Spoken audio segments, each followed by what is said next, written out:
ಶರಣಂ ಶರಣಂ ದೇವಿ ಕೃಪಾಕರಿ ಪಾಲಿಸು ಅನವರತ ತಾಯೇ ಶ್ರೀ ಗೌರಿ ಶರಣಂ ಶರಣಂ ಶರಣಂ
ಜಗನ್ಮಾತೆ ಜಗದೀಶ್ವರಿ ತಂದೆ ಈಶ್ವರ ನಿನ್ನಲ್ಲಿ ಕೇಳಿಕೊಳ್ಳೋದು ಇಷ್ಟೇ ಅಪ್ಪ. ನನ್ನಣ್ಣ MBBS ಪ್ರಥಮ ದರ್ಜೆಯಲ್ಲಿ ಪಾಸ್ ಆಗಿದ್ದಾನೆ. ಅವನಿಗೆ ಆದಷ್ಟು ಬೇಗ ಡಾಕ್ಟರ್ ನೌಕರಿ ಸಿಗಲಿ ಅಂತ ಬೇಡಿಕೊಳ್ಳುತ್ತೇನೆ. ಈ ನಿಮ್ಮ ಆಶೀರ್ವಾದ ಸದಾ ನಮ್ಮ ಮೇಲೆ ಇರಲಿ ತಾಯಿ, ಸದಾ ನಮ್ಮ ಮೇಲಿರಲಿ.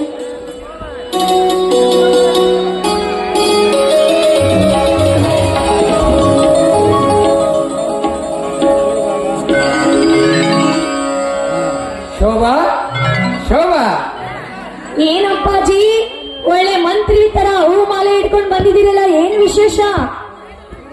ಸರ್ಕಾರಿ ಶಿಕ್ಷಕ ಸೇವೆಯಿಂದ ನಿವೃತ್ತಿ ಹೊಂದಿದ ನನಗೆಂದು ಶಿಕ್ಷಕ ವೃಂದದವರು ಬೀಳುಕೊಡುಗೆ ಸಮಾರಂಭದಲ್ಲಿ ಈ ಹೂ ಮಾಲೆಯನ್ನು ಹಾಕಿ ಬೀಳ್ಕೊಟ್ಟಿದ್ದಾರಮ್ಮ. ಹೌದಾ ಅಪ್ಪಾಜಿ, ತುಂಬಾ ಸಂತೋಷದ ವಿಷಯ, ಮರ್ತೇ ಬಿಟ್ಟಿದ್ದೆ. ಬನ್ನಿ ಪ್ರಸಾದ ಕೊಡ್ತೀನಿ, ಅಂದ ಹಾಗೆ ಲಗೇಜ್ ಎಲ್ಲ ಪ್ಯಾಕ್ ಮಾಡ್ತೀನಿ, ನಾವು ನಮ್ಮ ಊರಿಗೆ ಹೊರಡೋಣವೇ? ಶಿಕ್ಷಕ ಸೇವೆಯಿಂದ ನಿವೃತ್ತಿ ಹೊಂದಿದರೂ ಈ ಊರಿನ ನಾಗರಿಕರ ಋಣಮುಕ್ತ ಹೊಂದಿಲ್ಲವಮ್ಮ. ಇಲ್ಲಿ ಇರುವ ನನಗೆ ಪ್ರೀತಿ, ವಿಶ್ವಾಸ, ಘನತೆ, ಗೌರವ, ಸಹಕಾರ ಸೆರೆ ಹಿಡಿದು ಬಿಟ್ಟಿವಮ್ಮ. ಏನಪ್ಪಾಜಿ ನಿಮ್ಮ ಮಾತಿನ ಅರ್ಥ? ಇಡೀ ಹಳ್ಳಿಯಲ್ಲಿ ನಿಮ್ಗೆ ಇಷ್ಟು ವರ್ಷ ಕಾಲ ನೋಕಿದ್ದು ಸಾಕನ್ಸಲಿಲ್ವೇನಪ್ಪಾಜಿ? ನೋಡಮ್ಮ, ಇಲ್ಲಿ ನಮಗೆ ಸಾಕಷ್ಟು ಜನ ಹಿತೈಷಿಗಳು ಇರುವಾಗ ಈ ಊರು ಬಿಟ್ಟು ಇಲ್ಲಿ ಗದ್ದೆ ಹೊಲ ಮನೆ ಬಂದು ಬಳಗವೂ ಇಲ್ಲಲ್ಲ, ಆ ಊರ ಆಸೆ ಮತ್ತೇಕಮ್ಮ. ಇಲ್ಲಿ ನಮಗೆ ಸಾಕಷ್ಟು ಜನ ಹಿತೈಷಿಗಳಿರುವಾಗ ಈ ಊರು ಬಿಟ್ಟು ಹೋಗೋದಾದರೂ ಹೇಗಮ್ಮ? ಅಂದರೆ ನಮ್ಮ ಊರಿಗೆ ಹೋಗೋದು ಬೇಡ ಅಂತೀಯ ಅಪ್ಪಾಜಿ? ಮಗು, ಮನಸ್ಸಿನ ಮೇಲೆ ಜೀವನ ಅವಲಂಬಿಸಿದೆ ಹೊರತು ಜೀವನದ ಮೇಲೆ ಮನಸ್ಸಿನ ಅವಲಂಬನೆ ಇಲ್ಲವಮ್ಮ. ಅಪ್ಪಾಜಿ, ಹಾಗಾದರೆ ಇಲ್ಲಿ ಏನಿದೆ? ಇಲ್ಲಿ ಮನೋರಂಜನೆ ಕಾರ್ಯಕ್ರಮ ಇಲ್ಲ, ನಾಟಕಗಳು ಸಹ ಇಲ್ಲ, ಮನಸಂತಸಿಗಳು, ಪಾರ್ಕ್ಗಳು ಇಲ್ಲವಲ್ಲ ಅಪ್ಪಾಜಿ?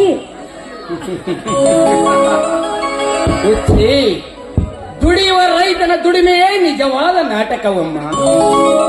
ಶೋಭಾ, ಅಲಂಕಾರಕ್ಕಾಗಿ ಮಾಡಿದ ಪಾರ್ಕುಗಳಿಗಿಂತ ದೇಶದ ಜನರ ಅನ್ನಕ್ಕಾಗಿ ಬೆಳೆದು ನಿಂತ ರೈತನ ಹೊಲಗದ್ದೆಗಳೇ ನಿಜವಾದ ಪಾರ್ಕುಗಳಲ್ಲವೇನಮ್ಮ. ಅದಲ್ಲದೆ ನಿವೃತ್ತಿ ವೇತನದಲ್ಲಿ ನಾವು ಪಟ್ಟಣದಲ್ಲಿ ಜೀವಿಸುವುದು ಬಹು ಕಷ್ಟವಮ್ಮ. ಅಣ್ಣನಿಗೆ ಒಂದು ದವಾಖಾನೆ ರೆಡಿ ಮಾಡಿಸಲು ಹೇಳಿದಾನೆ, ಪ್ರೈವೇಟ್ ಆಗಿ. ಅವನಿಗೆ ಟ್ರೈನಿಂಗ್ ಕೊಡಿಸಿ ಪ್ರಾಕ್ಟೀಸ್ ಮಾಡಿಸಲು ಹಚ್ಚಬಹುದಲ್ವೇ? ಒಟ್ಟಿನಲ್ಲಿ ನಿನಗಿಲ್ಲಿರುವುದೇ ಬೇಡವೆಂತ ಇದ್ದಮ್ಮ. ಸಮಯ ಬರಲಮ್ಮ, ನೋಡೋಣ. ಅಪ್ಪಾಜಿ, ಸಿಹಿ ಅಡಿಗೆ ಮಾಡಿದೀನಿ, ಬನ್ನಿ ಊಟ ಮಾಡೋಣ. ಮಗು ಶೋಭಾ, ಆದಷ್ಟು ಬೇಗ ನಿನ್ನ ಮದುವೆ ಮಾಡಿ ಇಡೀ ಊರ ಜನರಿಗೆ ಸಿಹಿ ಊಟ ಮಾಡಿಸುವವರೆಗೂ ನಾನು ಈ ಊರು ಬಿಟ್ಟು ಎಲ್ಲಿಗೂ ಹೋಗುವಂತಿಲ್ಲ ನೋಡಮ್ಮ. ಅಪ್ಪಾಜಿ, ನನಗೆ ಮದುವೆ ಬೇಡ. ಯಾಕಮ್ಮ? ಅಪ್ಪಾಜಿ, ನನ್ ಮದ್ವೆ ಆದ್ರೆ ನಿಮ್ ಸೇವೆ ಮಾಡುವವರು ಯಾರು? ನಿಮ್ಗೆ ಅಡಿಗೆ ಮಾಡುವವರು ಯಾರು? ಅದಕ್ಕೆ ಯಾಕೆ ಇಷ್ಟು ಬೇಗ ಈ ಮಗಳನ್ನ ಮರ್ತಿದ್ಯಾ? ಕರೆಗೆ ಹೋಗ್ತೀನಪ್ಪ ನಿನ್ನ ಮಮತೆ. ಮಗು, ನಾನು ಇನ್ನು ಎಷ್ಟು ದಿನ ಮಗು ಮಗು ಇನ್ನು ನಾನು ಎಷ್ಟು ದಿನ ಅಂತ ಬದುಕಬಹುದಮ್ಮ. ಆದಷ್ಟು ಬೇಗ ನಿನ್ನ ತೆರೆಯ ಮೇಲೆ ಅಕ್ಷತೆ ಹಾಕಿ ಮಗಳ ಮಂಗಲ ಕಾರ್ಯ ಕಣ್ತುಂಬ ನೋಡಿ ಸಂತೋಷ ಪಡುವುದು ಬೇಡವೇನಮ್ಮ? ಅಪ್ಪಾಜಿ, ನಿನ್ನ ಕರ್ತವ್ಯಗೋಸ್ಕರ ಮಗಳ ಮದುವೆ ಮಾಡಿ ಅವಳನ್ನ ಸಂಸಾರ ಚಿತ್ತೆಯಲ್ಲಿ ಬೇಯಿಸಬೇಕೆಂದುಕೊಂಡಿರುವಿಯಾ? ಮದುವೆಯ ವಯಸ್ಸಿಗೆ ಬಂದ ಮಗಳನ್ನು ಬಿಟ್ಟು ಮಗನ ಮದುವೆ ಮಾಡಿದರೆ ಜನರು ಏನಂದರಮ್ಮ? ಅಪ್ಪಾಜಿ, ಮೊದಲು ಅಣ್ಣನ ಮದುವೆ ಮಾಡಿ ಮನೆಗೆ ಅತ್ತಿಗೆ ಬರಬೇಕು, ನಿಮ್ಮ ಸೇವೆ ಮಾಡಬೇಕು, ಆನಂತರ ನನ್ನ ಮದುವೆ. ಓ, ಯಾವಾಗ ಬಂದೆ? ಈಗ ತಾನೇ ಬಂತ ಸರ್.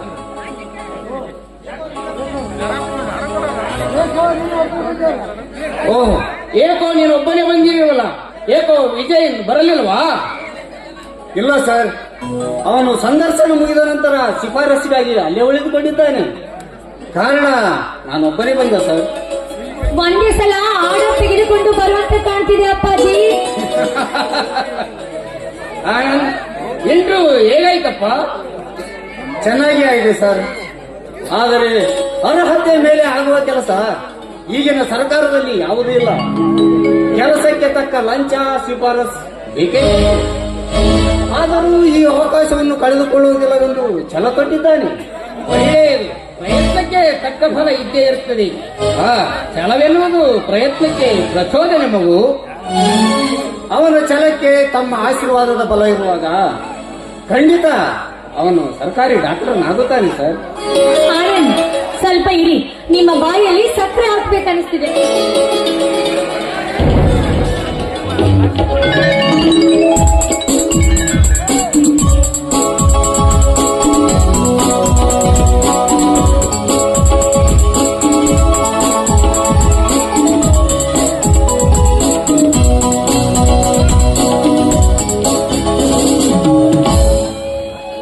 ಶೋಭಾ, ಬರೇ ಸಕ್ಕರೆ ಹಾಕಿದರೆ ಸಾಲದು. ಆದಷ್ಟು ಬೇಗ ನೀನು ಮದುವೆಯಾಗಿ ಎಲ್ಲರಿಗೂ ಸಿಹಿ ಊಟ ಹಾಕಿದ್ರೆ ಸಂತೋಷ. ಏನು, ಎಲ್ಲರಿಗೂ ನನ್ನ ಮದುವೆಗೆ ಚಿಂತೆ ಆಗಿದೆ ಅಲ್ಲ? ನನ್ನ ಮದುವೆ ಮಾಡಿ ಎಲ್ಲರೂ ಏನು ಖಾನಾವಳಿ ಊಟಕ್ಕೆ ಹೋಗ್ತೀರಾ? ಛೇ, ಅದು ಹೇಗೆ ಸಾಧ್ಯನಮ್ಮ? ನಾವು ಎಲ್ಲರೂ ನಿಮ್ಮ ಮನೆಗೆ ಬಂದ್ಬಿಡ್ತೀವಿ, ಗೊತ್ತೇನಮ್ಮ? ಮೊದಲು ಅಣ್ಣನ ಮದುವೆ ಮಾಡಿ ಆನಂತರ ನನ್ನ ಮದುವೆ ಇದ್ದೇ ಇದೆಯಲ್ಲ. ರುದ್ರಾಕ್ಷಿ ಹಾಕೊಂಡು ಯಾವ್ದಾದ್ರು ಮಠದಲ್ಲಿ ಭಜನೆ ಮಾಡದ? ನೋಡಮ್ಮ, ನೀನು ಮದುವೆ ಆಗೋ ತನಕ ನಾವ್ಯಾರು ಮದುವೆನೇ ಆಗೋದಿಲ್ಲ. ಆನಂದ್, ಶೋಭಾಳನ್ನು ಮದುವೆಗೆ ಒಪ್ಪಿಸುವ ಭಾರ ನಿನಗೆ ಸೇರಿದ್ದು. ನಾನಂತೂ ಹೇಳಿ ಹೇಳಿ ಬೇಸರಗೊಂಡಿದ್ದೇನೆ.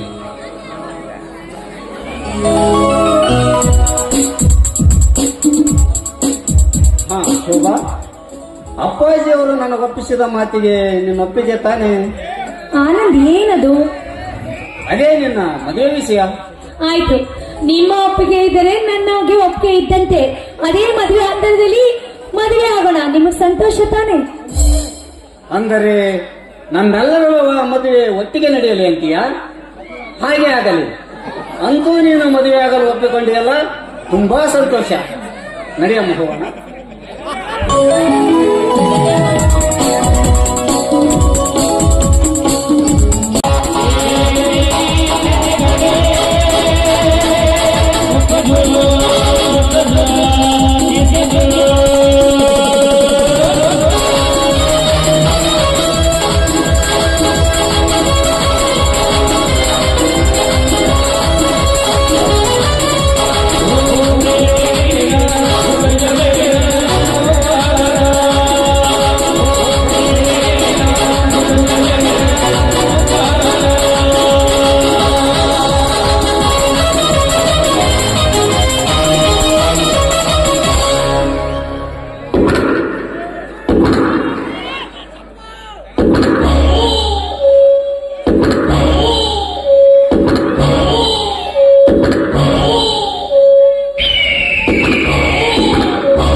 ಯದಾ ಯದಾ ಹಿ ಧರ್ಮಶ್ಚ ಭವತಿ ಭಾರತ ಅತ್ಯುತ್ಥಾನಮ ಧರ್ಮಶ್ಚ ತದಾತ್ಮಾನಂ ಸೃಜಾಮ್ಯಹಂ ಪರಿತ್ರಾಣಾಯ ಸಾಧೂನಾಂ ವಿನಾಶಾಯ ಚ ದುಷ್ಕೃತಾಂ ಧರ್ಮ ಸಂಸ್ಥಾಪನಾರ್ಥಾಯ ಸಂಭವಾಮಿ ಯುಗೇ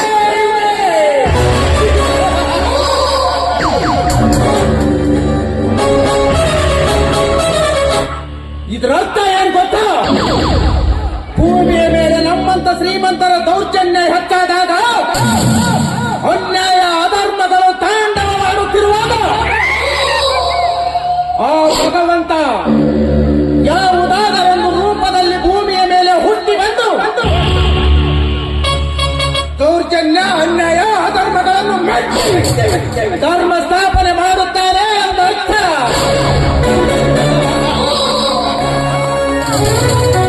ಆದರೆ ಇದು ಕಲಿಯುಗ. ಈ ಕಲಿಯುಗದಲ್ಲಿ ಆ ಭಗವಂತ ಹುಟ್ಟುವುದೆಂದರೇನು? ಧರ್ಮ ಸ್ಥಾಪನೆ ಮಾಡುವುದೆಂದರೇನು? ಅದೆಂದಿಗೂ ಸಾಧ್ಯವಿಲ್ಲ. ಇದು ತಲೆ ಹಿಡಿಯೋರ ಕಲಿಯುಗ, ತಲೆ ಹೊಡೆಯೋರ ಕಲಿಯುಗ, ತಲೆ ಹೊಡೆಯೋರ ಕಲಿಯುಗ. ಇದು ಅಂತ್ಯ ಅಲ್ಲ.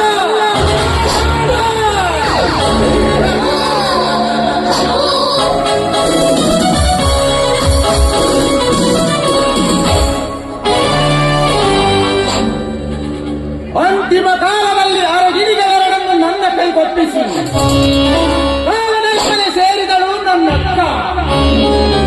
ಶೇಖರ ಹಾಗೂ ಶಶಿರೇಖಾಳನ್ನು ಜೋಪಾನ ಮಾಡುವೆನೆಂದು ವಚನ ಕೊಟ್ಟೆ. ಪುಟ್ಟ ಮಕ್ಕಳ ರಕ್ಷಣೆಯ ಹೊರವತ್ತು ನನ್ನ ಸ್ವಯಂ ಸುಖಕ್ಕೆ ತಿಲಾಂಜಲಿ ಇದೆ. ನನಗೆ ಮಡದಿಯಾಗಿ ಬರುವವಳು ನಾ ಪಡೆದ ಅನಾಥ ಮಕ್ಕಳಿಗೆ ಮಾರಿಯಾಗುವುದೆಂದು ನಾನು ಬ್ರಹ್ಮಚಾರಿಯಾಗಿದ್ದೆ.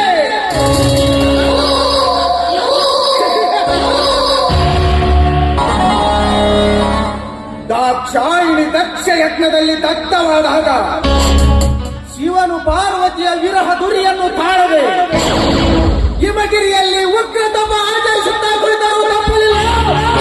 ಆ ಶಿವನಿಗೂ ಕಾರಣ ನರನಾದ ನಾನು ಮನ ಬಯಸಿದ ಹೆಣ್ಣಿನೊಂದಿಗೆ ತೃಪ್ತಿ ಪಡೆಯುವುದು ತಪ್ಪೇ?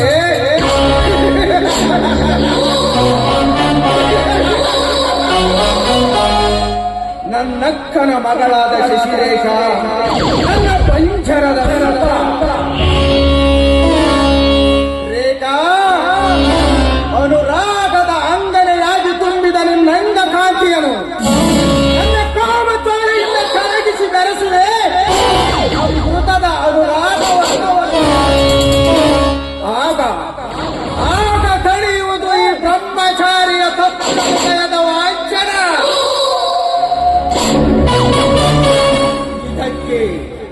ಇದಕ್ಕೆ ಹುಡುಕಬೇಕು ಹೊಸದೊಂದು ಹಂಚಿಕೆಯ ವಿಧಾನ.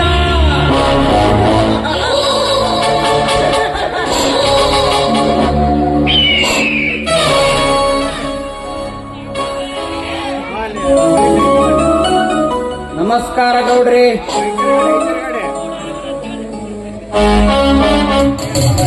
ಗುರುಗಳಿಗೆ. ಏನ್ ಸರ್ ಇಷ್ಟು ದೂರ ಬಂದಿದ್ದೀರಿ? ತಮ್ಮನ್ನು ಹುಡುಕಿಕೊಂಡು ಬಂದಿ. ತಮ್ಮಿಂದ ಒಂದು ಸಹಾಯವಾಗಬೇಕಾಗಿತ್ತು ಗೌಡ್ರಿ. ಅದೇನು ಹೇಳಿ ಗುರುಗಳೇ. ನಿಮಗಾಗಿ ಯಾವತ್ತಾದರೂ ತಿರಸ್ಕರಿಸಿದ್ದೇನೆ. ನನ್ನಿಂದ ತಮಗೇನಾಗಬೇಕಾಗಿದೆ ಹೇಳಿ ಗುರುಗಳೇ. ನಮ್ಮ ವಿಜಯನ ಡಾಕ್ಟರ್ ಹುದ್ದೆಗಾಗಿ 50,000 ರೂಪಾಯಿ ಹಣ ಬೇಕಾಗಿದೆ. ಕಾರಣ ತಾವು ಹಣದ ಸಹಾಯ ಮಾಡಿದರೆ ಒಳಿತಿತ್ತು. ಕೇವಲ ಸಂತೋಷ, ಕೇವಲ 50,000 ತಾನೆ. ಸಾಯಂಕಾಲ ಮನೆಗೆ ಬಂದು ತೆಗೆದುಕೊಂಡು ಹೋಗಿ. ನಾನಿರುವಾಗ ನೀವು ಯಾವುದಕ್ಕೂ ಚಿಂತಿಸಿದರೆ ಗುರುಗಳೇ, ನಾನಿನ್ನು ಬರುತ್ತೇನೆ ಕೊಡ್ರಿ. ನಿಮ್ಮ ಉಪಕಾರವನ್ನು ನಾನು ಯಾವ ಕಾಲಕ್ಕೂ ಮರೆಯಲ್ಲ.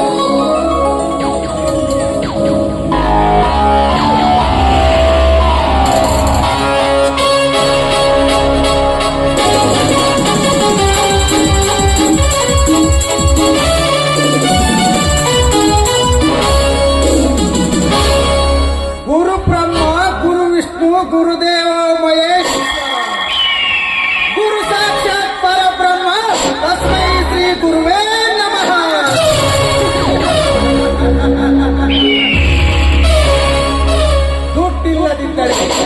ದುಡ್ಡಿಲ್ಲದಿದ್ದರೆ ತಂಡವನ್ನು ಕೂಡ ತಲೆಬಾಗಲೇಬೇಕು ಈ ಸಮಾಜದಲ್ಲಿ. ದುಡ್ಡಿದ್ದರೆ ಶತಡಾಕ್ಟರು ಕೂಡ ದೊಡ್ಡವನಾಗಬಲ್ಲ ಈ ಕಲಿಯುಗದ ಪ್ರಪಂಚದಲ್ಲಿ.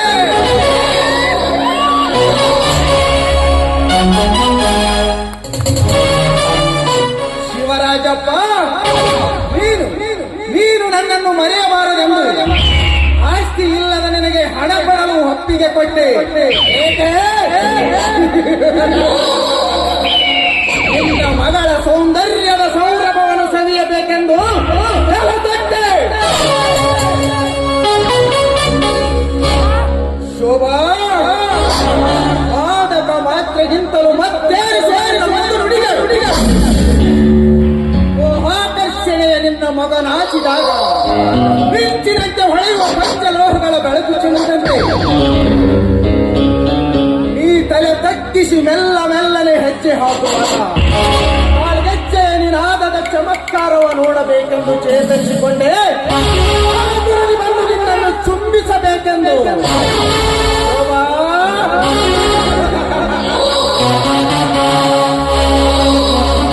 ಚೆಲುವು ತುಂಬಿದ ಆ ತರುಣಿಯ ತನುವಿನ ತೋಟದಲ್ಲಿ